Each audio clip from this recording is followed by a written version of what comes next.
Okay, this is the third and final video. We can now finally finish this. So I'll write down here at the bottom P.P. for Passio Perpetua, Roman numeral 1 for book 1, 4, chapter 4, verse 6, and B, side B or sheet B. I've already written these words down here, et dixi ego. And so here the lexical entry, of course, is et, it's a conjunction, and also. Now, dixi, as we're very comfortable with at this point, is from dico. It is a verb, a perfect active indicative, third singular. So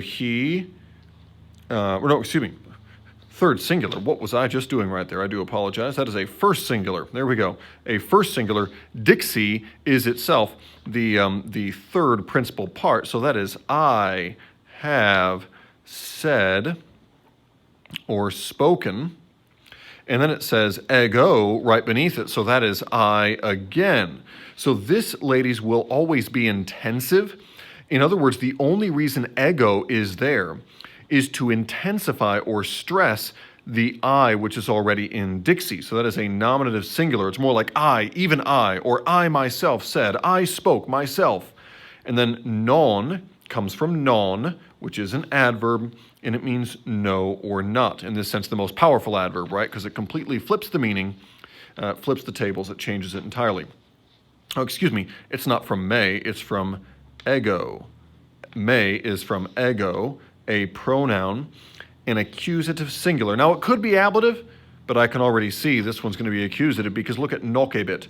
Nocebit. You can see this one appears to be from something like noceo, something along those lines, and sure enough, there it is, noceo, nocere, nocui. So this is the way your mind immediately sees the word, takes it apart into possible parts, recognizes what the stem could be, and confirms it by knowing there is a second conjugation verb of this kind. So it is from noceo. Therefore, this is a future active indicative because of the be tense form there, and third singular, a verb. So it is he will, and then it's going to be something like injure, right? Do harm or inflict injury here. So not he will injure or do harm. And then in nomine, so in is a preposition which takes the ablative, and sure enough, there's nomine, which is an ablative neuter singular. It's a noun from nomen, nominis.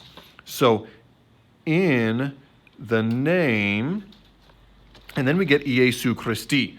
Now, Iesu can be a very unique word because it's coming over from the Greek, which itself had to translate over from the Hebrew. This one is generally indeclinable. Often it will appear as Iesus in its lexical form, but then a lot of the other cases will come across simply as Iesu with that U. This is how actually Christi helps us out here because this is from Christus, and this declines in a little bit more of a normal way. So Iesu Christi, that's going to be basically the name that is to Jesus Christ, a dative masculine singular. Remember, for us, this is one area where the idioms are different.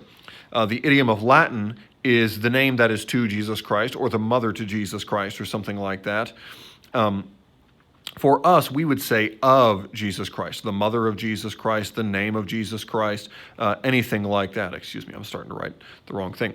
So this is just an area where over in the wooden translation, I might do to Jesus, but I know good and well that when I get to the bottom, it's going to be in the name of Jesus Christ.